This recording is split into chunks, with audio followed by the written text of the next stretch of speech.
Bah oui, on commence.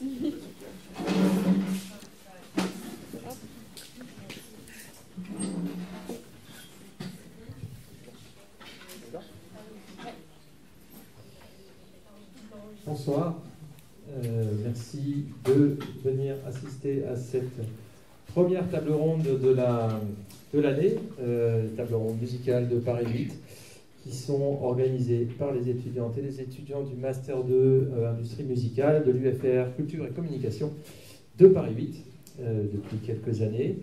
Donc je tiens à préciser que ce sont effectivement les étudiantes et les étudiants qui font tout le travail. Moi, je prends le micro au début, puis après je m'en vais. Et donc, je les remercie, je vais les citer tout à l'heure. Ce sont des séries de tables rondes, on en a 4 comme tous les ans. Je vais vous donner les thématiques des tables rondes suivantes. Ce sont donc évidemment sur les thèmes d'actualité musicale. Je ne présente pas celle de ce soir. La semaine prochaine, on aura une table ronde sur l'impact des Jeux Olympiques sur l'écosystème musical. La semaine suivante, sur le merchandising et tout ce qui est en train de se passer en ce moment autour du merchandising. Et puis, on terminera par une table ronde sur la direction artistique dans le hip-hop. Voilà. Donc, au nom de l'Université Paris 8, merci beaucoup à nos invités d'être venus ce soir. Merci au public. Et puis, je vais juste remercier les étudiantes qui ont préparé la table ronde de ce soir. Garance, Adèle, Kadi et Mathis qui va modérer. Je cède la parole. Merci. Alors, donc ce soir, on va parler des responsabilités dans la déprogrammation. Enfin, déprogrammation. Donc, on a choisi ce sujet à propos de Envoyant l'actualité sur, par exemple, L'Homme Pâle qui a été déprogrammé du Cabaret Vert, Bilal Hassani qui s'est vu refuser son concert parce que c'était dans une église, le fait qu'il y ait 14% des artistes en festival qui soient des femmes. La programmation, c'est souvent la première raison pour laquelle un public se déplace, mais ça peut également être le sujet de grande polémique, comme on peut le voir. Et c'est pourquoi on s'est demandé comment on pouvait concevoir une programmation en accord avec ses convictions, tout en répondant à une demande du public, des mécènes, des artistes. Donc pourquoi on déprogramme des artistes? Au contraire, pourquoi certains n'accèdent jamais au devant de la scène? C'est pourquoi on a invité Léa Daher, Juliette Dubus et Lola Antiquois. Donc Léa, tu es en charge du pôle communication et billetterie de W Spectacle, promotion et commercialisation des tournées des artistes présents dans le catalogue W Spectacle, gestion de l'image et positionnement de W Spectacle en tant que producteur. Donc est-ce que tu peux nous présenter un peu W Spectacle et le lien que tu as dans la programmation d'artistes de ton catalogue Merci. Bonsoir. Je ne sais pas si on entend bien. Oui. Donc oui, je suis directrice communication et billetterie chez W Spectacle. W Spectacle, c'est un tourneur, donc un producteur de concerts et de tournées d'artistes, qui fait partie du groupe Vagram Stories. Vagram Stories, c'est une maison de disques, c'est le plus grand label indépendant français depuis les années 90, qui a un pôle tourné, donc qui est W Spectacle, qui compte aussi un certain nombre de labels de musique, de l'édition musicale aussi. On est aussi dans le livre et dans le film. Donc voilà, W Spectacle, c'est exclusivement la partie tournée, live, concert. On a un catalogue de environ entre 60 et 70 artistes aujourd'hui, 1300 concerts par an pour l'instant. Et donc, moi, mon rôle dans la programmation d'artistes, donc c'est pas moi qui programme les artistes, je suis pas programmatrice. Moi, je gère la promotion des tournées, l'image des artistes. Donc, le rôle de W Spectacle dans la programmation d'artistes, c'est donc d'avoir un catalogue d'artistes qu'on va pouvoir proposer à des festivals et à des salles pour que eux les programment et préparent les concerts, en gros. Donc, nous, notre rôle, ça va être d'aller chercher les artistes, de signer des nouveaux projets pour ensuite pouvoir les proposer et faire en sorte qu'ils soient programmés. Voilà. Merci beaucoup. Juliette, toi tu es coordinatrice et programmatrice de l'association du Beer. Est-ce que tu peux nous présenter l'association rapidement? Bien sûr, je ne sais pas si on m'entend. Il faut que je l'allume. Désolée. c'est bon. L'association Beat&Beer, c'est une association qui est née en 2015, qui est basée à Malakoff et qui organise des événements festifs à échelle locale pour un public assez mixte, à la fois en termes d'âge et d'horizon, qui est un peu à l'image de la mixité sociale de Malakoff. Et ces événements sont organisés par un collectif de bénévoles et qui sont plutôt des amateurs au sens où ils ne sont pas professionnels du milieu de la musique. Donc ils apprennent un petit peu sur le tas des compétences qui sont liées à cette activité-là. Et on organise notamment un festival qui est le temps fort de l'association, mais aussi d'autres événements à la saison, pas mal de choses en partenariat, notamment avec la scène nationale de Malakoff. Et un projet de guinguette qui est autour du festival, qui permet de voir le montage du festival et d'occuper les lieux sur un temps un petit peu plus long. Et mon rôle, c'est de coordonner l'association. J'ai un rôle de direction artistique aussi, je suis une des cofondatrices du projet, donc je suis garante un petit peu de la ligne artistique. Et j'encadre à ce titre aussi un comité de programmation. Donc je ne programme pas seule, j'encadre ce comité et ensuite je mets en place les aspects un petit peu logistiques de la programmation. Ok, merci beaucoup. Et du coup, on peut passer à toi, Lola. Donc, je te laisse te présenter. Ok, ça marche. Si tu veux, mais... Bonsoir, du coup, je m'appelle Lola. Mon nom de scène, c'est Lola me dit quoi. Je suis DJ. J'étais en philo. Je suis une masterante de philo à la base. Ensuite, j'étais à Paris 8, ici même, en master genre. Et pendant le Covid, je me suis un peu découvert une nouvelle passion, le DJing. Et j'en ai profité pour un petit peu me lancer le défi de visibiliser des sonorités qu'on n'avait pas l'habitude d'entendre dans des espaces que je fréquentais, c'est-à-dire les soirées majoritairement queer, parce que voilà, hein, je me situe un peu, je suis métisse franco-ivoirienne, queer. Donc, si vous voulez, il y a un petit peu de mon intersectionnalité qui parle en moi, et surtout dans les espaces. Et peu à peu, j'ai arrêté de fréquenter les espaces universitaires. Et j'ai commencé à fréquenter de plus en plus les espaces militants, les espaces de fête. Et j'ai quand même compris qu'il y avait un enjeu réel à pouvoir se montrer, visibiliser nos cultures, visibiliser nos publics. Et aujourd'hui, je suis là pour en parler peut-être. Donc, je vais peut-être pas spoiler tout. Je vais laisser la parole. Merci beaucoup.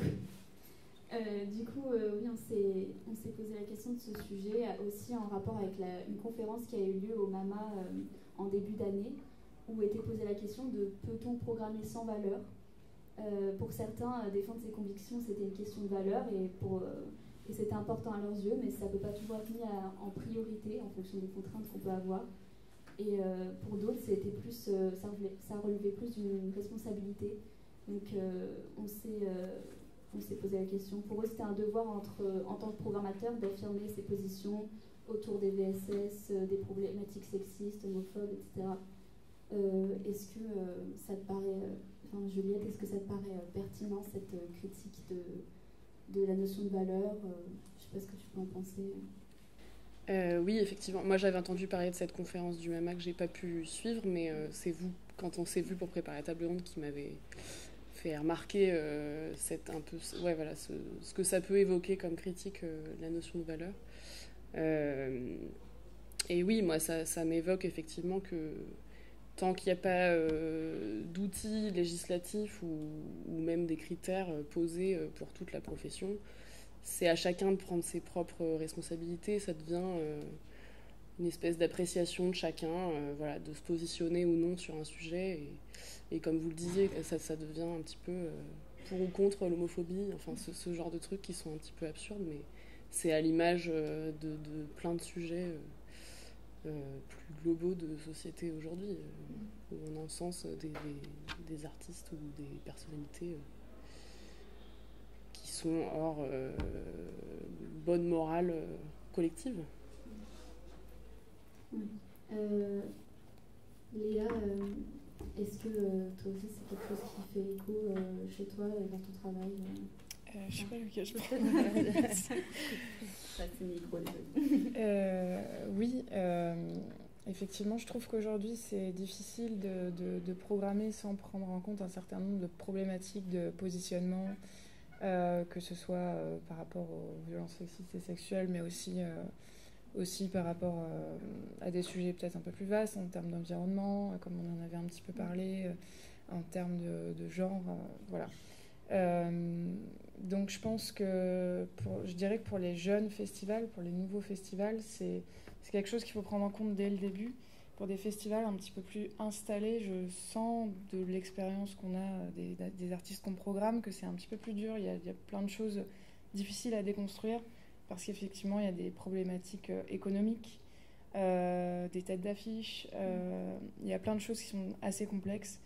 En revanche, je sens que les choses sont en train de changer, mais effectivement, il n'y a pas encore de cadre législatif clair. Il y a plein de choses en cours, et je pense que c'est les premières étapes en fait d'une prise de conscience générale pour tous ces sujets-là, avant de pouvoir mettre en place des cadres légaux qui commencent à être écrits, qui prennent du temps, mais déjà je pense qu'on a fait un pas en avant sur la prise de conscience collective, que ce soit de la part du public, de la part des professionnels. Voilà, donc petit à petit on avance, il y a encore un très très long chemin je pense, mais voilà.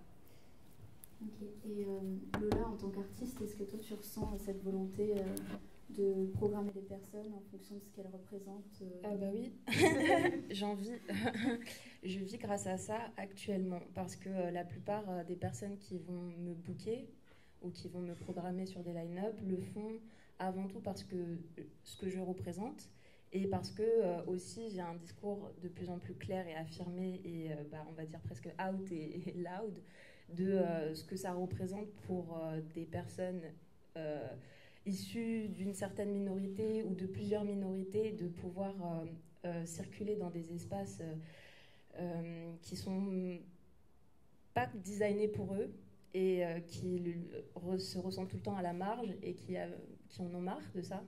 Moi, je fais partie de ces personnes-là, de ce public-là. J'ai évolué dans des cercles. Je vais parler un peu des scènes de soirée, hein, globalement, parce que je suis DJ, donc je vais plutôt parler de ce que je connais.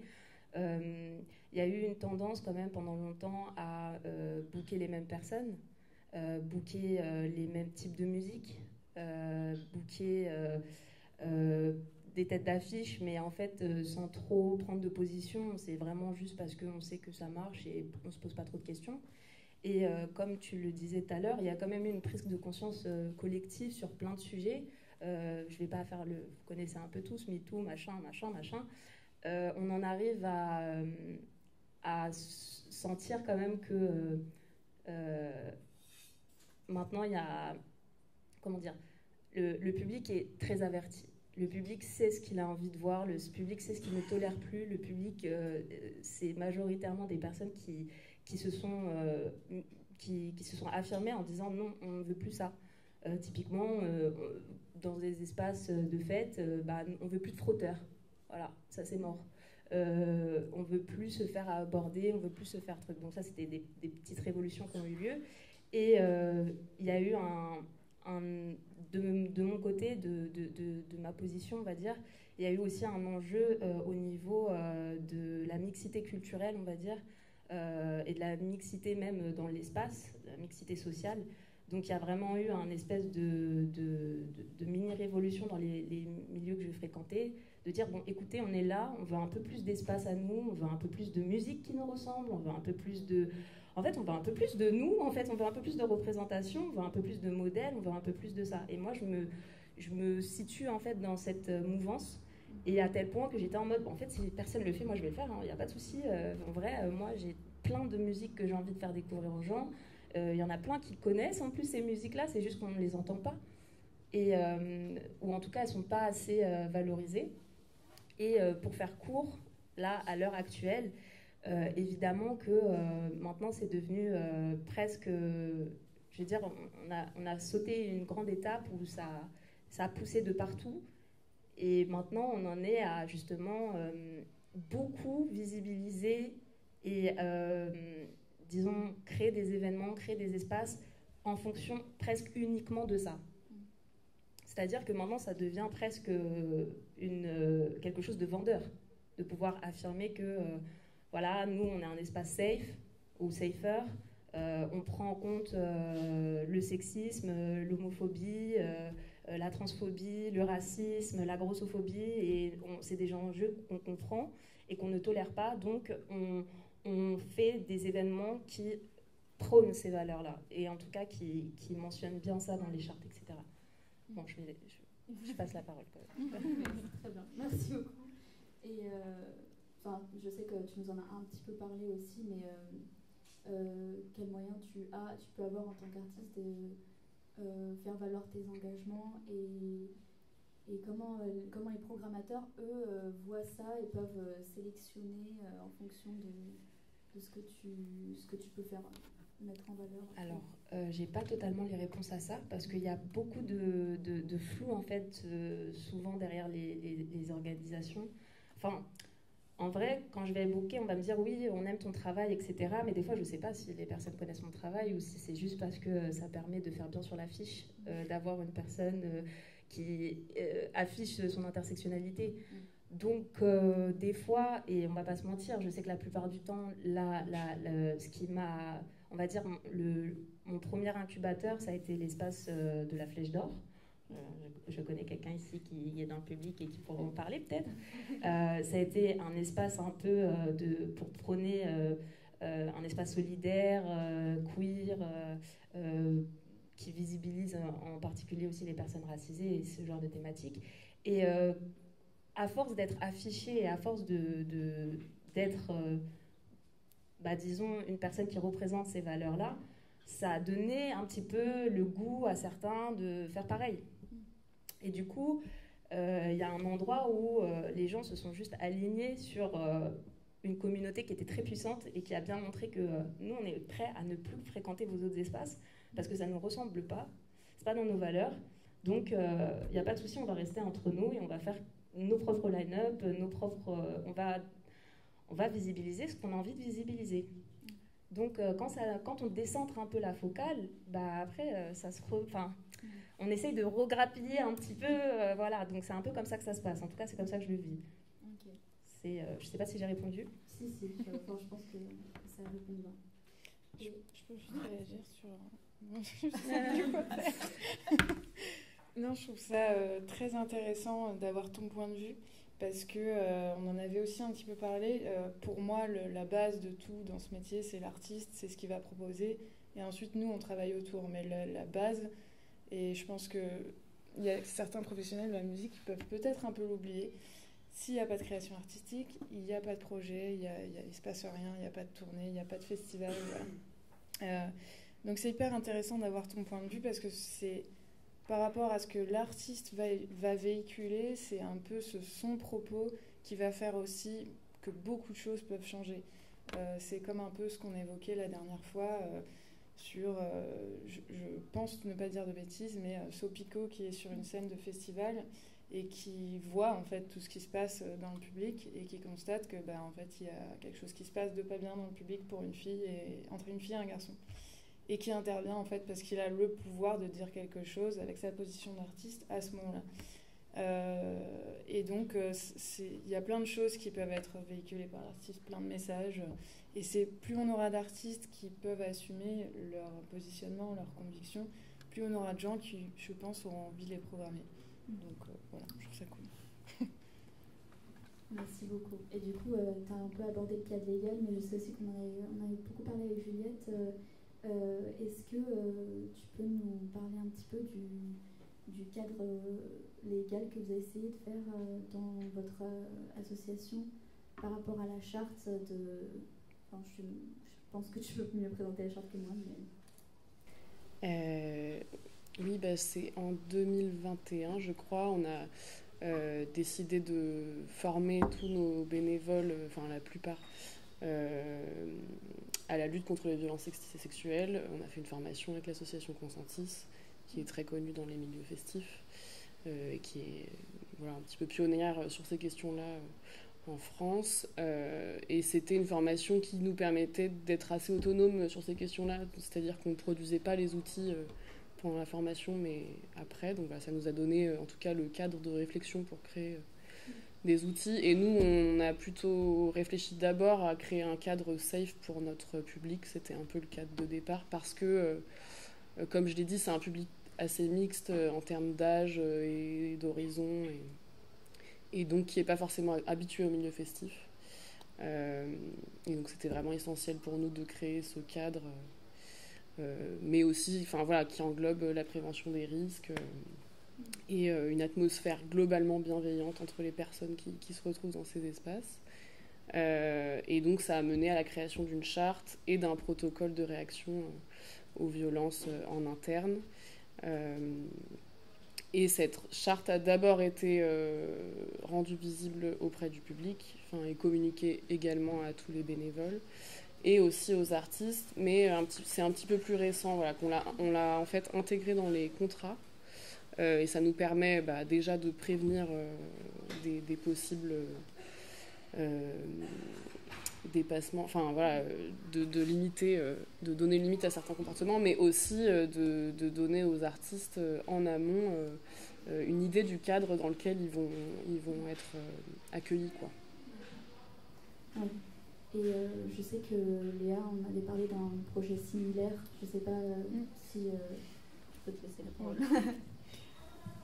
Effectivement, il y a un cadre légal qui existe maintenant, qui a été mis en vigueur, il me semble, au début 2024 pour les salariés de prévention par rapport à toutes ces problématiques et de réaction, de façon d'agir en cas de cas concrets. Et donc nous, chez Double Spectacle, actuellement, on réfléchit à une clause écrite sur des contrats qu'on signe avec des festivals, mais potentiellement qu'on pourrait l'élargir avec les contrats qu'on signe avec nos artistes pour réagir à ce genre de situation.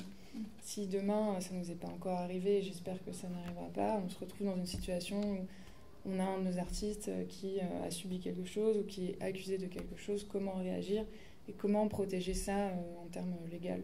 Comment se protéger vis-à-vis du festival, vis-à-vis de l'artiste, vis-à-vis de nous, voilà. Pouvoir réagir à toutes les problématiques, même si j'espère qu'on n'aura jamais à l'utiliser. Mais voilà.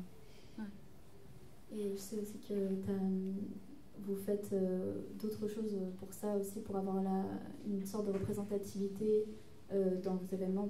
Même si tu n'es pas programmatrice, j'ai cru comprendre que, par exemple, par rapport aux musiciens que vous engagez, ouais. Effectivement, par rapport aux musiciens, aux musiciennes qu'on engage pour partir sur nos tournées, effectivement, on a des équipes de tournée qui sont plus ou moins conséquentes en termes de personnes. On va avoir des chanteurs, chanteuses, musiciens, musiciennes, mais aussi des techniciens, des techniciennes. On essaye d'avoir un annuaire de gens avec qui on travaille qui va être plutôt équilibré à ce niveau-là. On a de plus en plus de techniciennes qui arrivent, qui se forment, et ça c'est super.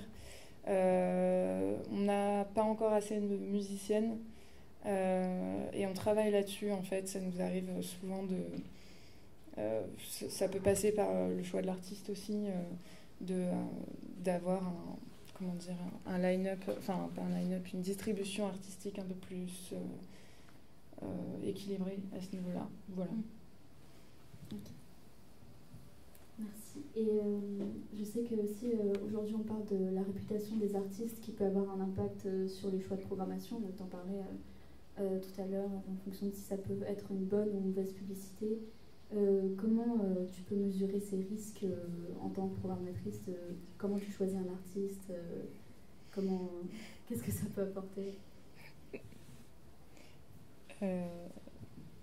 C'est assez dur d'anticiper ce genre de choses, mais je pense que c'est un positionnement important en tant que producteur de spectacle à avoir, de ne pas s'engager dans un projet avec des personnes qui sont accusées de telle ou telle chose. Voilà, après c'est très difficile à anticiper, et je pense que c'est effectivement, comme tu disais tout à l'heure, il n'y a pas vraiment d'écrit concret pour l'instant. C'est à chaque artiste ou à chaque entreprise, à chaque producteur de définir une ligne directrice par rapport à ça. Je pense que la nôtre chez Double Spectacle serait de dire que quoi qu'il arrive, quel que soit l'argent que ça va engager, etc., on arrêtera une tournée si on travaille avec des gens qui sont accusés de violences sexistes et sexuelles. Voilà, c'est un positionnement assez clair de notre côté. Et c'est vrai en ce moment, on parle beaucoup de la question des quotas, non seulement au sein des équipes, mais aussi au sein des artistes. Et c'est une question qui peut vraiment faire débat selon les personnes. Et Lola, est-ce que tu peux nous parler un peu de ton opinion là-dessus? Je sais que... Oui, opinion. Là-dessus, bon, il n'y a pas de réponse claire, tranchée à avoir. Hein. Je pense qu'il faut toujours prendre la mesure des choses selon le cas. Mais je vais quand même rebondir par rapport à ce que tu disais tout à l'heure. Il y a quand même un grand débat sur comment on privilégie des artistes plutôt que d'autres. Est-ce que c'est en fonction de leur talent? Est-ce que c'est en fonction de ce qu'ils représentent, de ce qu'ils sont? Ou est-ce que c'est en fonction de leur clout, enfin, on va dire de leur réseau, parce que c'est souvent comme ça que ça se passe aussi, hein, les programmations, c'est beaucoup quelqu'un connaît quelqu'un qui connaît quelqu'un, et je connais un DJ, tiens, je te glisse son nom, c'est souvent comme ça. Ça dépend des sphères, mais c'est tout le temps pratiquement le cas. Et bien sûr, il va y avoir des enjeux à repérer, soit des nouveaux talents, soit des talents émergents. Et donc là, on va un peu peaufiner le fait de travailler un peu comme de la direction artistique, hein, de travailler, mais alors est-ce que ça va donner une bonne alchimie dans le line-up? Est-ce que ces personnes-là sont cohérentes et machin? Donc il y a ce travail-là. Et puis après, il y a un autre travail à faire, je pense, qui est clairement donc on a coché la case, c'est des personnes hyper connues, donc il y aura plein de gens à l'événement. On a coché la case, c'est des personnes qui ont un univers musical fantastique. Mais du coup, on se retrouve avec 5 mecs blancs dans le line-up. Et là, il y a une autre question qui se pose, c'est quels sont les billets en fait, de recherche? Quels sont le fait qu'en fait, il y a toujours un espèce de plafond de verre, quoi qu'il en soit, quoi. Et du coup, là-dessus, à part faire des recherches et à part mixer un peu les personnes en charge, voilà, que ce ne soit pas les mêmes, avec les mêmes univers qui prennent cette responsabilité-là, et peut-être, oui, forcer un petit peu le destin en se disant que peut-être qu'on remarque qu'il n'y a que ça.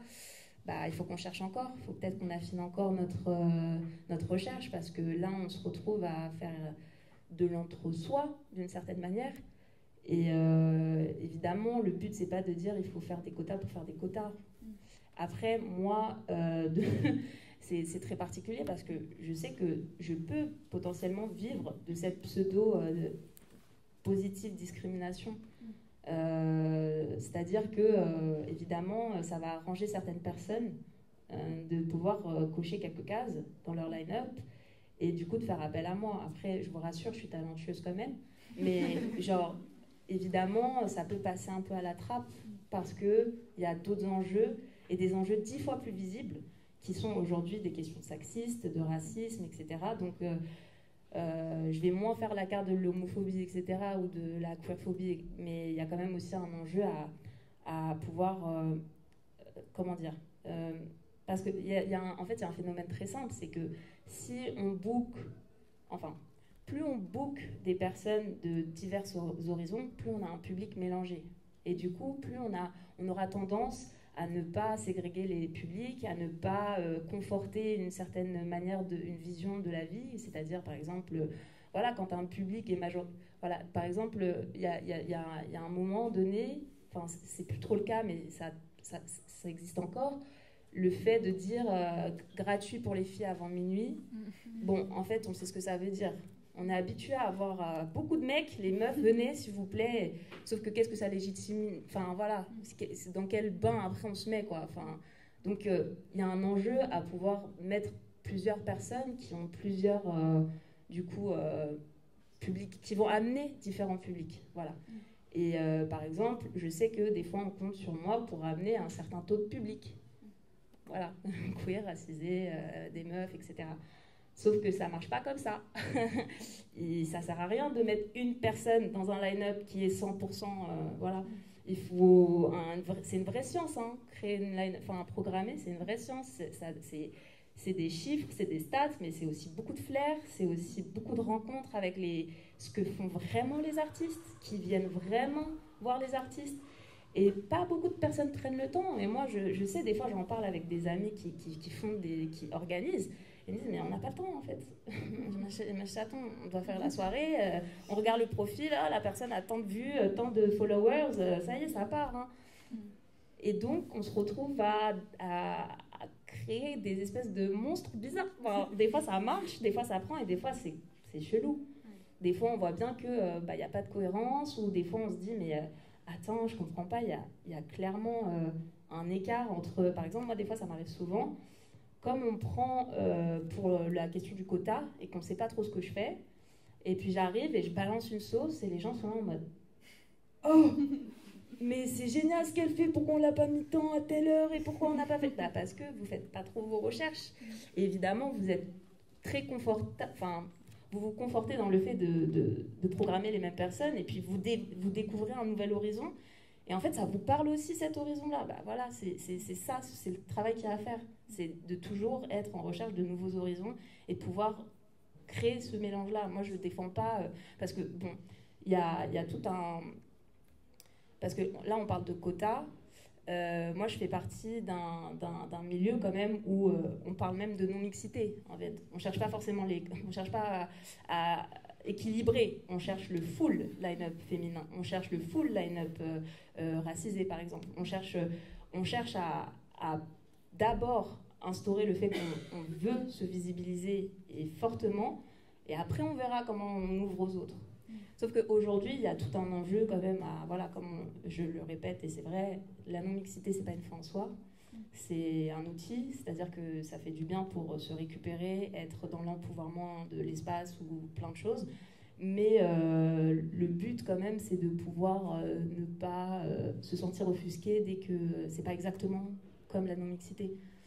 Et là, il y a un enjeu du coup à faire dialoguer différents publics, différents genres, différents artistes aussi. Mais du coup, pour ça, il faut le vouloir. Et c'est là où on rejoint les questions de tout à l'heure. Oui, c'est des valeurs.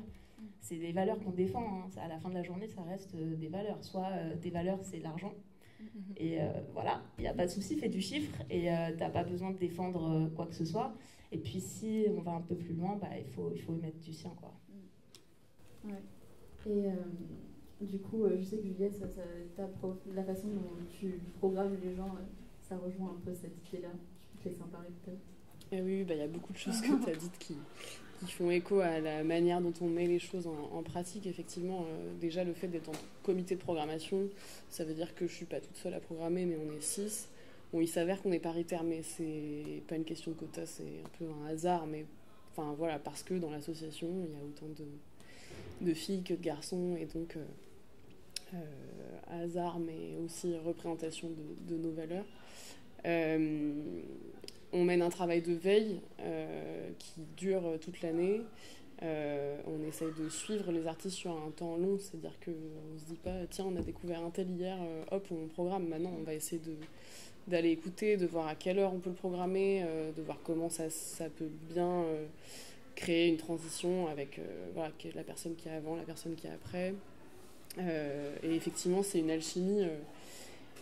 Parfois, il y a des loupés, et parfois, ça marche extrêmement bien. Et d'ailleurs, plus on avance, plus on porte cette construction-là tous. Et ça peut très bien fonctionner avec des genres esthétiques qui ne se ressemblent pas du tout.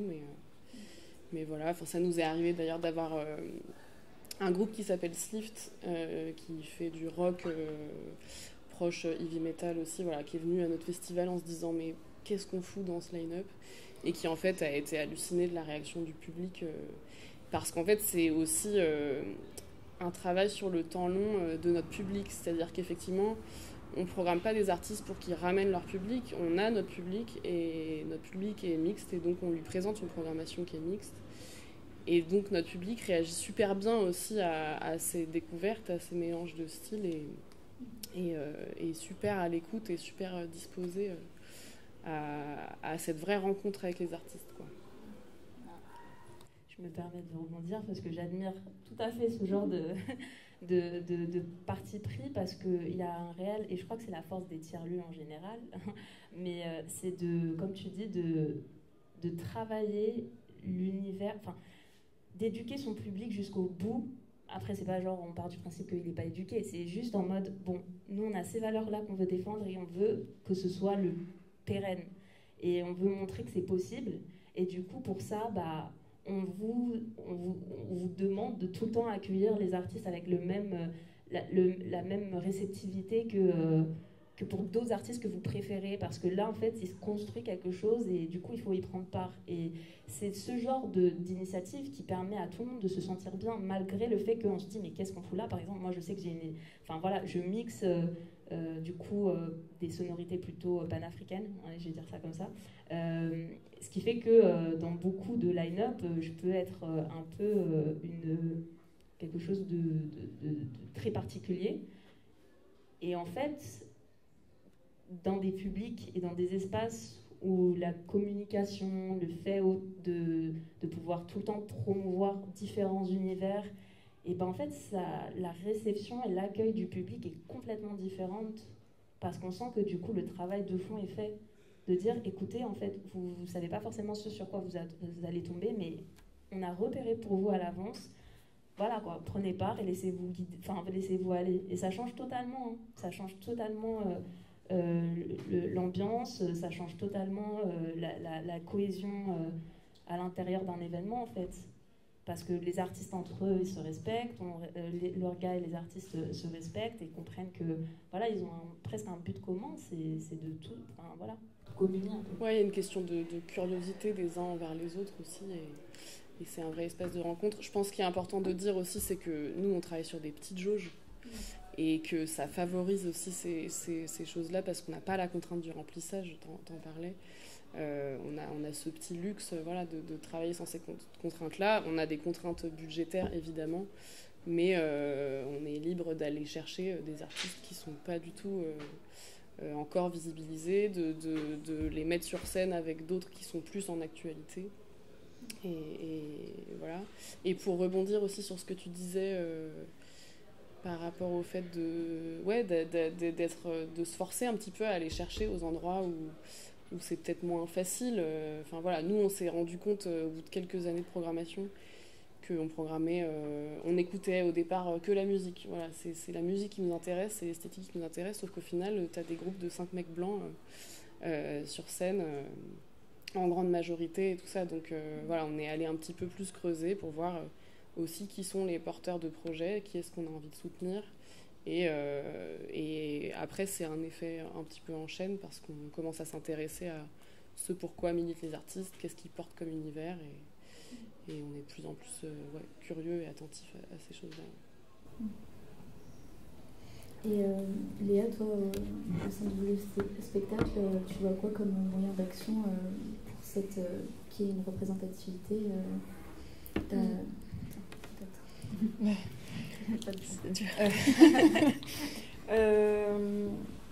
Je trouve que, enfin déjà pour rebondir un peu sur tout ce qui s'est dit, je trouve que ça pose aussi beaucoup la question de quels styles musicaux, quelles esthétiques sont représentés en France de façon générale, que ce soit dans les programmations de festivals, mais aussi à la radio, à la télévision. Sur les réseaux sociaux, c'est différent parce qu'on a plus la main aujourd'hui, mais voilà, quand on regarde un petit peu ce qui est représenté sur les médias, on va dire un peu plus généralistes, et on a vite fait le tour en fait des esthétiques. Et je pense que si on pouvait avancer aussi sur ce point, on aurait peut-être des festivals avec des grosses jauges et beaucoup plus de styles représentés, parce que ces styles-là seraient plus accessibles de façon générale. C'est un peu ce qui se passe avec... j'ai bon espoir, hein, c'est un peu ce qui se passe avec le rap aujourd'hui. Le rap avant, c'était considéré comme une sous-culture presque. Aujourd'hui, le rap a une grande place en France, et c'est super. Donc ça veut dire que les choses peuvent avancer, voilà. Mais aujourd'hui, le rap a une plus grande représentativité médiatique, voilà. Donc je pense que Moi, mon rôle, le rôle qu'on peut jouer chez W Spectacle, c'est sur ce point-là. Moi, je suis du coup sur la partie promo, communication. On a un rôle à jouer sur l'image, sur comment on va réussir à faire en sorte que les médias aient envie de plus représenter tel ou tel artiste, de ne pas toujours parler des mêmes. On travaille avec des attachés de presse.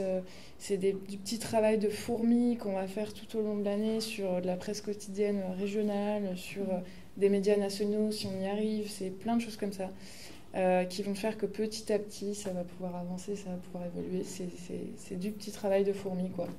Voilà.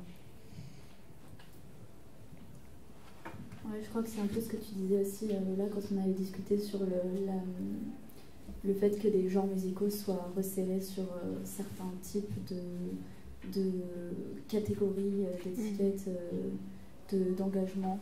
Et ouais, je trouve que vos avis là-dessus se rejoignent pas mal. Est-ce que, on a parlé vite fait de tête d'affiche. Je sais, Juliette, que dans ton festival, vous mettez ça totalement de côté. Est-ce que tu peux m'en parler un petit peu?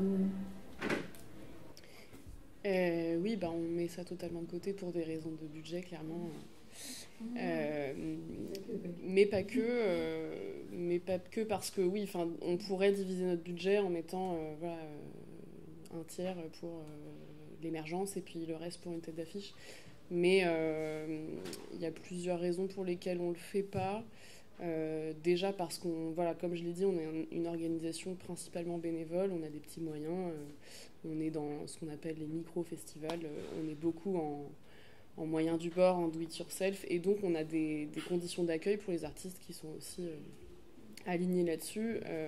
Évidemment, on fait du mieux possible et tout ça, mais les attentes d'artistes qui tournent beaucoup ne sont pas les mêmes que des artistes émergents. Ils ne sont pas forcément prêts à partager une loge.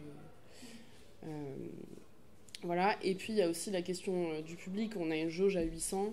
Si on fait venir un artiste qui amène 400 personnes sur le festival, ça vient un petit peu saper ce travail de curiosité du public, parce qu'on risque d'avoir une partie du public qui est là pour voir un artiste, là où nous, on veut en faire découvrir 7 par jour.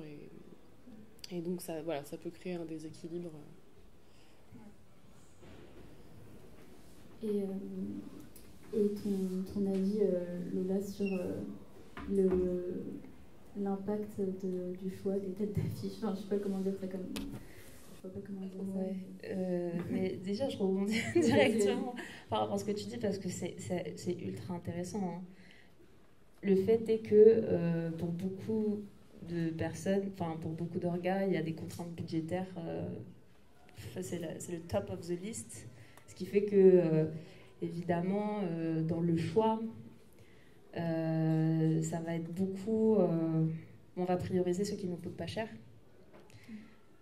Qui coûte pas cher? Et ça, c'est un grand débat. C'est un grand... C'est très compliqué. La juste rémunération en tant qu'artiste, ça, c'est un débat. Mais surtout, des publics, on va dire, les plus vulnérables financièrement, c'est un autre débat. Et donc, il y a tout cet aspect-là, je rebondis avec toi, sur est-ce qu'on continue à valoriser des personnes qui en sont qu'au début et qui, du coup, ne vont pas nous coûter cher, et ça leur permet d'avoir un spot. Et voilà, et du coup, on met de côté vraiment complètement le truc tête d'affiche, où on donne aussi un petit peu au public ce qu'il a envie de voir. Parce que voilà, quand même, il y a une excitation. Si on veut créer une effervescence autour d'un événement, il n'y a pas 10 000 recettes, il faut faire venir la personne du moment. Hein. Ou alors, il faut faire venir les personnes qui sont dans le cercle, la personne du moment. Enfin, il faut ruser, mais il faut être dans une stratégie qui est quand même de... On veut que l'événement floppe ou pas. Si on ne veut pas qu'il floppe, il va falloir mettre les vrais ingrédients. Et effectivement, moi, j'ai quand même nourri quelques frustrations depuis mon début de carrière de DJ. C'est que on n'est pas tout le temps au courant des prix. Moi, je veux dire, en tant que DJ, il y a tout un range de prix qui était hors de ma tête. Et plus j'accède à certains prix, plus je me dis, oh mon Dieu, accepter les pépites, les pépettes, les grains de sable, ça va plus être possible. Parce que maintenant, j'en vis. Et le fait d'en vivre, c'est une grande différence. C'est-à-dire que pour beaucoup d'artistes émergents, ça reste un passe-temps, une passion sur le côté, etc. Pour des têtes d'affiche, non. Non, il n'y a pas de... Non. Surtout quand elles sont organisées, soit en label, soit quand elles sont représentées, soit par des managers, enfin bref. Si on rentre un peu dans le moule, les 10% de chacun, c'est de l'argent. Hein. C'est hors de question, du coup, de faire des petits festivals, de se mélanger à n'importe... Enfin, vraiment, c'est un peu ça l'idée. Et je trouve, aujourd'hui, qu'il est très difficile, en tout cas, comment dire, de ne pas prendre en compte le fait que, comment dire, ça peut s'essouffler à long terme. Et ça, c'est quelque chose que j'ai remarqué personnellement. Après, je suis ouverte à la critique, hein, c'est pas dogmatique ce que je dis. C'est si on compte trop souvent sur le rabais, malheureusement, ça désintéresse. Parce que du coup, la qualité, elle n'est pas forcément tout le temps au rendez-vous.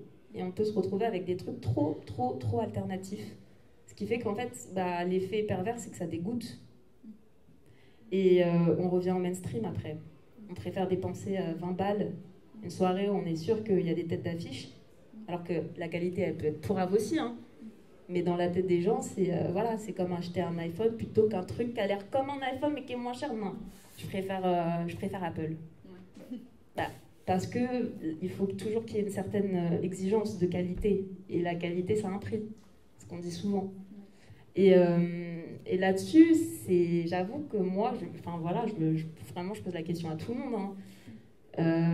Moi, quand par exemple, si j'examine un peu ce qui me fait aller à un événement, la raison pour laquelle je me motive à 100%, c'est avant tout que je ne suis pas prête à mettre le prix si je sais que ce qui se passe là, tout le monde a mis le prix parce que, voilà.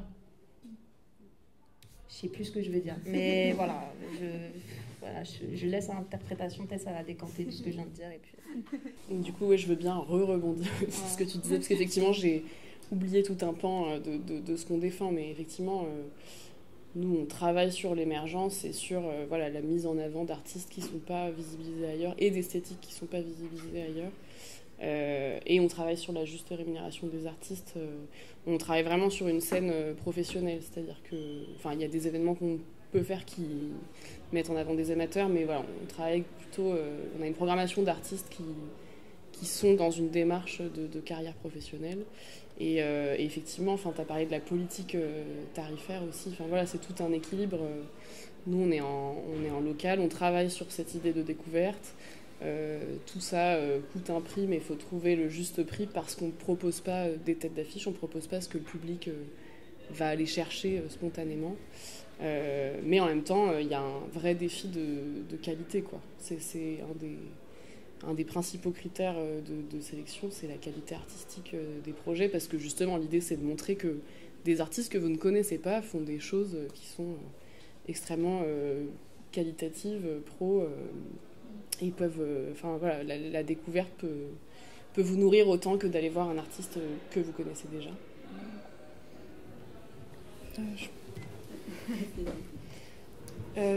Pour réagir sur les tarifs, spécifiquement les billets que payent les festivaliers ou les publics pour aller en concert. Je peux en parler spécifiquement parce que j'ai la partie communication et la partie billetterie. On met en place des grilles tarifaires pour chaque spectacle qu'on produit. Et c'est très difficile de trouver l'équilibre entre ce que va nous coûter une date à produire, parce que ce soit une date unique ou une série de dates, la location de la salle, la rémunération des artistes forcément, les équipes techniques de production, etc.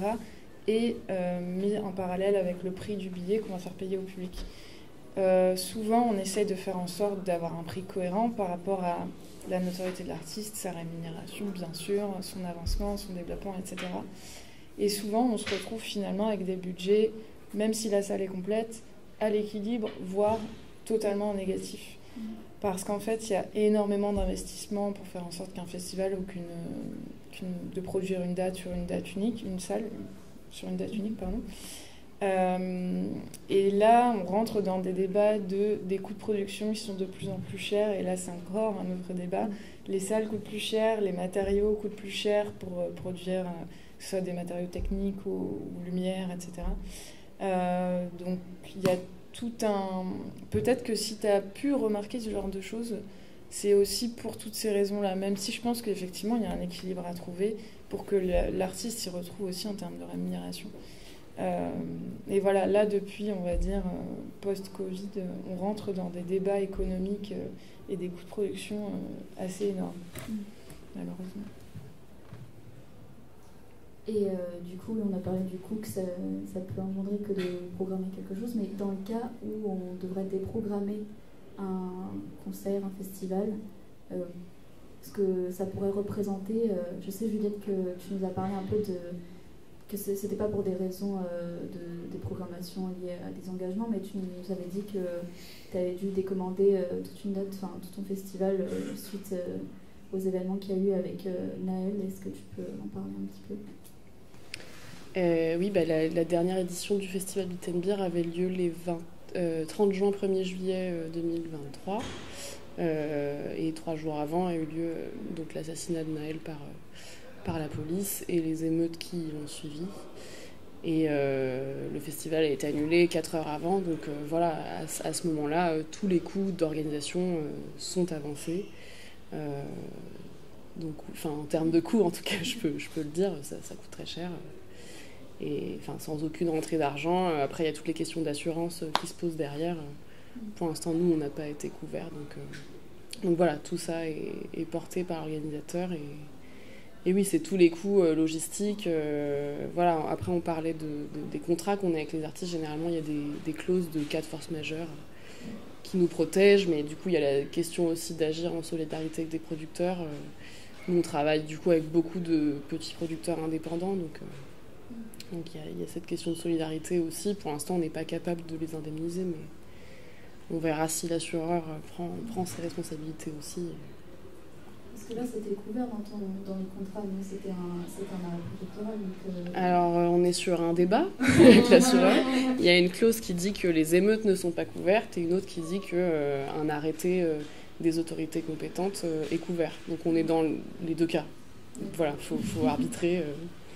Et si jamais on devait envisager le fait que tu dois déprogrammer un artiste ou toute une date à cause pour des raisons de valeur d'une chose qu'aurait fait l'artiste, qu'est-ce que tu vois en termes de coût, comment tu pourrais réagir par rapport à ça? Toutes les questions de ce qu'on a mis dans les contrats en amont, c'est ce que disait un petit peu Léa, est-ce que les contrats nous protègent ou pas par rapport aux agissements qu'aurait pu avoir l'artiste. Quand c'est des accusations, c'est compliqué parce qu'il y a aussi la question de la présomption d'innocence, comment c'est pris dans un cadre juridique plus global. Voilà, mais après, dans notre cas, nous, on fait plutôt des événements où il y a une programmation de plusieurs artistes. Et comme je l'ai dit, il n'y a pas vraiment de tête d'affiche, donc on pourrait, je pense, assez facilement se retourner pour programmer quelqu'un d'autre. Ça a pu arriver qu'un artiste se décommande, pas du tout pour ces raisons-là, mais qu'on doive réagir au dernier moment en programmant quelqu'un d'autre. Donc je pense que c'est plutôt les coûts liés à l'engagement qu'on a avec le producteur, mais pas tellement... ça nous arrive quand même rarement que le public prenne son billet parce qu'il y a tel artiste qui est là, quoi. Et du coup, je me souviens pas exactement si tu as précisé ce qu'il y avait dans la charte, parce que, on l'a vite fait aborder, mais je voulais savoir si tu pouvais parler de certains points précis qu'il y avait dedans, et dans les contrats des artistes. Et c'est dommage, je l'ai pas sous les yeux, mais c'est le point principal, c'est aucune violence ne sera tolérée, aucun acte raciste, sexiste, homophobe. J'ai pas la liste complète, mais voilà, ça c'est l'idée un petit peu globale. Après on a des maraudes On a un pôle qui s'occupe de ces questions-là et qui est présent sur les événements qui tournent. Donc l'idée, c'est aussi d'informer le public que des personnes sont là pour recevoir des témoignages ou intervenir et faire le lien avec la sécurité. Que chacun est responsable aussi de sa consommation et de ses agissements. Ça rappelle la notion de consentement aussi. Et puis responsabiliser un petit peu l'entourage des personnes du public, c'est-à-dire on veille sur ses amis et on porte soin aux lieux et aux personnes qui sont présentes dans l'événement. C'est aussi un petit peu plus global sur l'idée de bienveillance collective, quoi. Et Léa, est-ce que tu sais ce qui pourrait être mis dans les contrats juridiques au sein de ça, ou si c'est ce qui est en débat? Là, je pense qu'on rentre dans des considérations très juridiques qui sortent un peu trop de ce que je maîtrise, mais et en plus, c'est pas quelque chose qu'on a acté pour l'instant, mais je pense qu'il faut cadrer il faut réussir à envisager et à écrire toutes les possibilités pour se protéger dans tous les cas et de tous les côtés. Mais je sais que c'est en discussion juridiquement actuellement avec des avocats et des services juridiques qui auront les meilleurs mots que moi. J'ai pas les spécificités là-dessus pour l'instant, parce que c'est vraiment en débat et il n'y a rien d'écrit, quoi. Ouais, ok.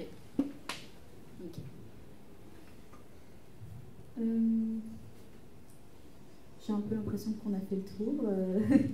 Je ne sais pas s'il y a des questions du public, des gens qui veulent prendre la parole. Peut-être qu'on peut passer en remarque, je ne sais pas si...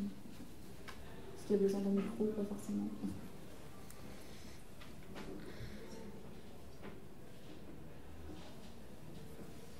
Oui. Moi j'ai une question pour toi, Léa. Tu bosses avec les tourneurs en gros. Je me demandais si, parce qu'en gros pour moi, un line-up c'est un peu proposer une DA à une soirée. Et il y a un peu une histoire derrière tout ça. Et je me demandais si ça rentre en compte quand on doit aller signer un artiste, mais surtout quand il y a des line-up proposés. Est-ce que ça peut rentrer en compte l'idée de se dire là nous on n'est pas en accord avec les valeurs du line-up, tout ce qui est proposé. Est-ce qu'on se retire complètement de ce côté de programmation? Est-ce qu'on propose un artiste qui est plus cohérent? Effectivement, quand nous on propose un artiste à un festival, c'est parce qu'il y a une cohérence avec le line-up, pas forcément le line-up, mais surtout le positionnement du festival, l'esthétique, le niveau la place du festival à ce moment-là. Par exemple, on ne va pas proposer une artiste qu'on vient de signer qui est toute nouvelle à Will of Green par exemple, parce qu'on sait que, moi j'adorerais pouvoir le faire, mais on sait que Will of Green ne va pas programmer d'artistes émergents. Donc oui, on va faire des propositions qui ont une cohérence. Des fois on va sortir un peu du cadre justement en essayant de les sortir un peu de leur zone de confort, les programmateurs, les programmatrices, en leur disant que nous on a un nouveau projet là qui sort effectivement un peu du cadre de ce que tu fais, mais à ce moment-là pour nous ça a du sens et il y a un risque à prendre sur le fait de programmer tel ou tel artiste, et donc il faut y aller un petit peu au culot aussi de temps en temps, si ça a du sens avec ce que veut l'artiste à ce moment-là, son positionnement du moment, son niveau de notoriété, etc.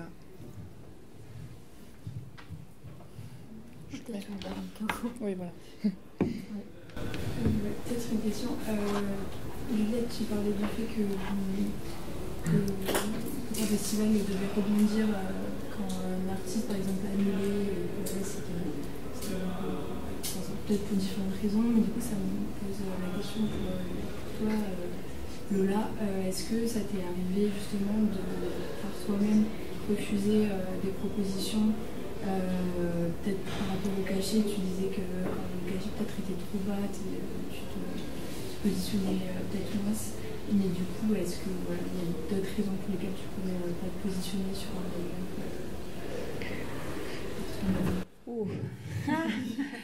Évidemment, en vrai, je refuse systématiquement des propositions parce qu'elles sont à moindre coût. Et c'est marrant parce qu'en fait, j'en parlais dans un live avec des personnes qui organisaient aussi et qui, genre, bon, du coup, j'étais vraiment, ça va dans le thème. Hein. La question, c'était pourquoi tu programmes pas beaucoup de meufs dans ton line-up? Et ils me disaient, mais parce qu'elles refusent, parce que je les paye pas assez. Alors que la plupart des gars qui bookaient, bah, du coup, ils acceptaient littéralement presque de ne pas être rémunérés. Ça va de 0 à très peu, hein. Mais ça va de 0, il faut bien comprendre. Et moi, j'ai tendance à dire qu'aujourd'hui, je sais de plus en plus ce que j'apporte à un line-up. Et ça, c'est très... Typiquement, j'apporte le fameux label que beaucoup désirent, c'est le label de... On a un positionnement... voilà, c'est comme les thématiques du pinkwashing, quoi. C'est, regardez, nous, on a des meufs dans notre line-up. Regardez, on a notre quota. Donc, en fait, je pars du principe que ça a un prix maintenant, tout ça. Ça a un prix, hein, parce que ça vous fait des ventes, c'est très bien. Mais moi, je ne vais pas être payée des cacahuètes alors que ça vous fait des ventes. Donc, aujourd'hui, il y a un vrai enjeu à, pour moi, refuser quand je sais que la plupart des machines, parce que j'appelle ça des machines, c'est des industries, l'industrie, enfin voilà, on parle d'industrie musicale, mais imaginez l'industrie de la nuit, c'est des machines, c'est des mastodontes. Une soirée avec tous les entrées, l'alcool, la billetterie, patati, patata, patati, genre, ils sont pas à plaindre. Sauf, voilà, et c'est là où on entre dans un débat. Effectivement, il y en a qui font avec leurs justes moyens, leurs petits moyens. C'est autoproduit, c'est potentiellement... des enjeux. On rémunère pas les gens qui travaillent. Voilà, c'est du bénévole. Enfin voilà, je prends en compte chaque personne qui s'adresse à moi pour me demander pour me booker. Et la plupart du temps, oui, c'est des questions financières et des questions de je ne vous sens pas réellement investi dans ce que vous semblez vouloir prôner parce que la manière dont vous m'approchez en témoigne sur tel et tel aspect. Parce que je sais que vous avez... En fait, je me renseigne, quoi. De mon côté, je sais que vous avez booké tant pour tant, et moi, vous me demandez 100 pour 100 € de moins. Comment ça se fait? Alors que vous me dites que vous êtes vivement intéressé par mon travail. Donc ça va être une des raisons pour lesquelles je vais être en mode pas trop d'hypocrisie. Si je travaille avec quelqu'un, même si c'est au rabais, c'est parce que ça rentre dans mes valeurs. Et on rejoint de tout à fait la question tout à l'heure, la plupart des bookings et des propositions que j'accepte, c'est généralement parce que ça rentre dans mes valeurs. Quand ça rentre pas, généralement, je dis non. Même quand il y a de l'argent en jeu. Le fait est que on est tous un petit peu... voilà, là, pas de l'argent fait que... Voilà, je vais aussi accepter des propositions qui ne sont pas du tout dans mes valeurs, parce que c'est extrêmement bien payé. Et je pense que c'est comme ça qu'on tient les gens. Hein. C'est pas trop dans tes valeurs, mais regarde le cachet. Et par contre, ça ne m'est jamais encore arrivé.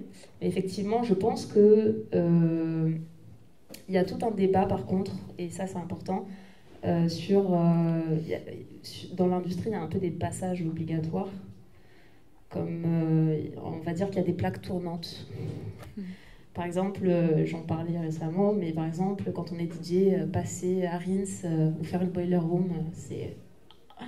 Voilà quoi, ça pèse dans le game. Il y avait une autre radio comme ça, c'était la radio Or. Et je ne sais pas si vous êtes un peu au courant de l'actualité vis-à-vis de cette radio, qui est située à Berlin et qui a été fondée par deux personnes israéliennes, qui ont déprogrammé justement des artistes pro-Palestine, qui était venu avec un t-shirt avec écrit Free Palestine.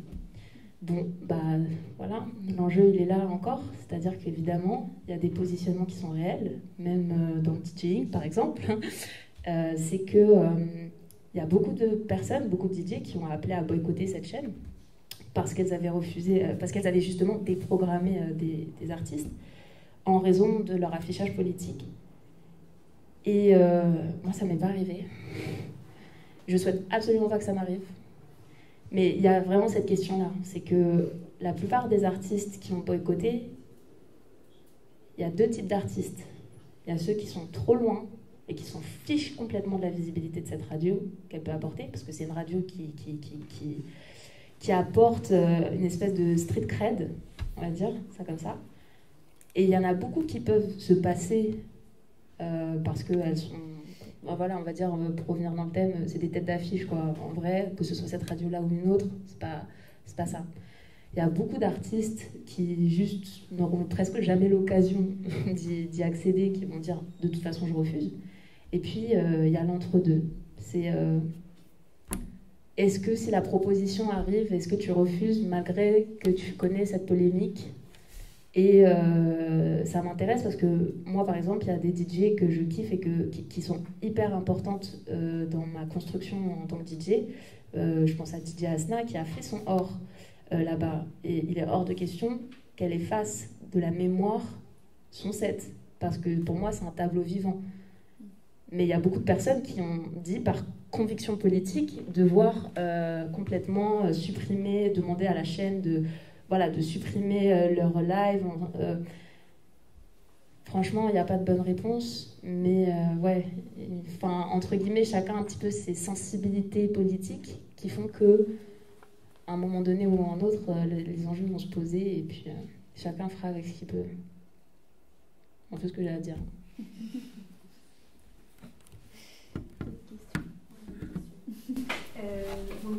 Comme tu disais, Lola, pour vous, le public n'est pas forcément inconscient et il est de plus en plus éduqué, surtout qu'on se pose de plus en plus des questions, place de la femme, divers horizons. Et je veux savoir comment est-ce que, peut-être plus Juliette ou Léa, vous arrivez à avoir un dialogue ou à entendre ce que le public souhaite. Est-ce que ça vous arrive même d'avoir des retours? Je dirais qu'un des moments préférés de mon métier, c'est le concert, le public, regarder le public, regarder les réactions. Quand nous, on travaille sur des tournées depuis plusieurs semaines, voire plusieurs années, et que la tournée arrive et que, en fait, ça y est, c'est le moment concret, on voit le public, on voit les réactions, on voit l'échange entre l'artiste et le public. C'est ça, en fait, c'est pour ça qu'on fait ce métier. Et c'est dans ces moments-là aussi qu'on arrive à pouvoir éventuellement dialoguer avec le public ou juste l'observer tout simplement sans forcément parler avec lui et se rendre compte un petit peu déjà de qui est dans le public, évaluer un peu les tranches d'âge, les personnes, enfin se rendre compte en fait de... Je trouve que c'est bien de connaître le public comme ça, de dialoguer aussi avec l'artiste qui connaît aussi, pour la plupart, je dirais, de jeunes artistes connaissent très bien leur public. Parce qu'ils peuvent les rencontrer en concert, ils peuvent dialoguer avec eux. Ils ont la main, en fait. Quand avant, ils ne l'avaient pas, à l'époque, il n'y avait pas les réseaux sociaux, ils l'avaient moins, je pense. Ils l'avaient dans le cas concret d'un concert, d'après un concert, mais ils l'avaient moins au quotidien, comme ils peuvent l'avoir. Je me suis perdue là-dedans. C'était quoi ta question, déjà? Comment est-ce qu'on laisse une place à la vie du public et comment est-ce Oui. qu'on le tient aussi. Donc voilà, c'est toujours un peu difficile à mettre en place parce que en tant que producteur de spectacle, on n'a pas toutes les données du public, malheureusement. Ces données-là, elles sont un peu partout. Elles sont chez les billetteurs, chez les réseaux de vente de concerts, elles sont sur les plateformes de streaming, elles sont un peu partout. Elles sont rarement entre les mains de l'artiste ou entre les mains du producteur.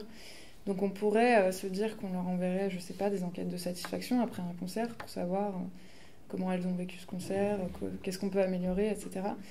Malheureusement, c'est difficile de faire ça aujourd'hui parce qu'on ne maîtrise pas toutes les données parce qu'elles sont trop éparpillées.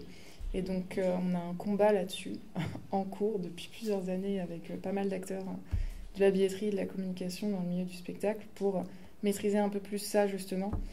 On peut le faire aujourd'hui, mais sur une partie du public dont on a pu récupérer la donnée, où on a eu un accord, etc.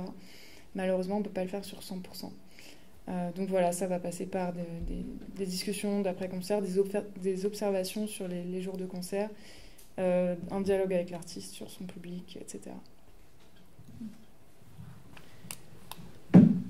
Dans le cas de Beat and Beer, il y a deux choses.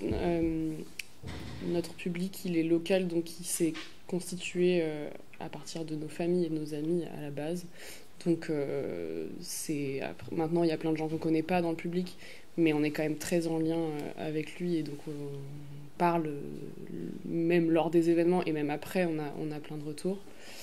Ça, c'est chouette. Et comme l'association est constituée de bénévoles, et pour une partie qui viennent de notre public, qui se sont intégrés à l'association au fil du temps, c'est aussi un échantillon de public qu'on peut consulter et dont on se base sur les retours pour ajuster le projet.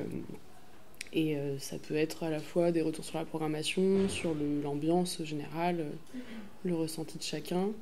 Et un truc assez fort, c'est que quand on a affiché cette fameuse charte, on a eu énormément de retours positifs du public, et qui en fait, c'est ce que tu disais un petit peu, en fait le public il est aussi en demande et en attente de positionnement de la part des organisateurs, quoi, et des artistes. Une autre question? Oui. Moi j'ai une question par rapport à vos rapports avec l'État.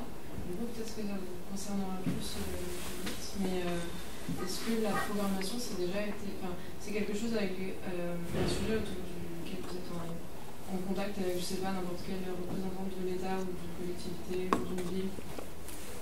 Oui, nous on est subventionné par la ville, le département et la région. La DRAC sur un volet particulier qui est la guinguette estivale dans le cadre de l'appel à projet L'été culturel. Donc on est assez peu en relation avec la DRAC du coup, mais beaucoup avec les collectivités locales. Et en fait, quand même, ce volet de l'émergence, il est énormément valorisé dans les subventions. Donc c'est là-dessus qu'on réussit à financer aussi nos projets. Ouais. Mais est-ce que justement il peut y avoir un fléchage selon les années, de dire sur les valeurs à défendre? Est-ce que la subvention peut dire ce serait bien que la programmation soit plus comme ci, ou qu'il y ait la déprogrammation soit plus comme ça? Est-ce qu'il y a déjà eu des cas comme ça, ou une influence en fait quand même du politique? Moi je dirais que nos engagements précèdent ça, en tout cas on ne le fait pas pour répondre à des critères. Par contre on observe que les critères bougent, je ne sais plus qui disait ça tout à l'heure, mais parfois les petits peuvent aussi influencer les gros. Il y a aussi d'autres moyens de partenariat que simplement la subvention. Par exemple, le département des Hauts-de-Seine, donc qui nous subventionne, il organise aussi le festival Chorus. Et on sent que leur programmation bouge. Nous, on échange pas mal avec le programmateur de Chorus, qui vient aussi à notre festival. On a des retours aussi de ces gens-là qui ne gèrent pas que des subventions, mais qui initient aussi des projets. Et c'est pas des vases clos, quoi. Ça communique, et on voit que tout ça bouge. Et même quand on regarde les critères que met en place petit à petit le CNM, ça vient aussi de ces évolutions-là, quoi. Mais ça nous arrive assez peu, d'être contraints par les critères. Souvent, on se dit plutôt « Ah tiens, c'est rigolo, il y a ce nouveau critère que nous, on avait conscientisé déjà, mais qui n'est pas forcément conscientisé par tous. » quoi. Ouais. Ça se joue plus à l'échelle locale, avec des élus locaux, par exemple, ou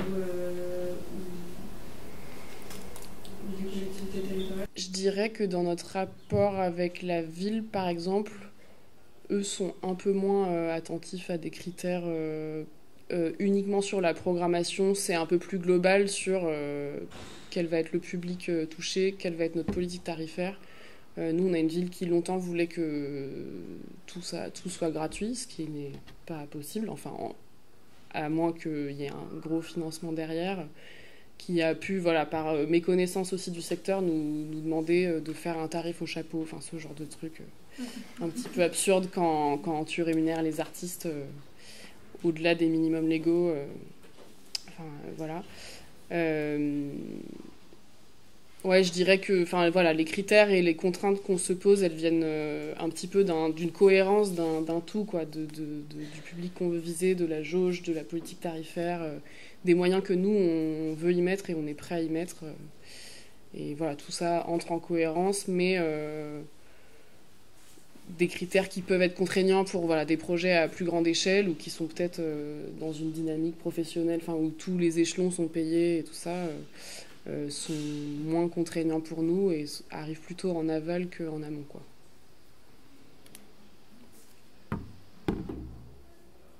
Question.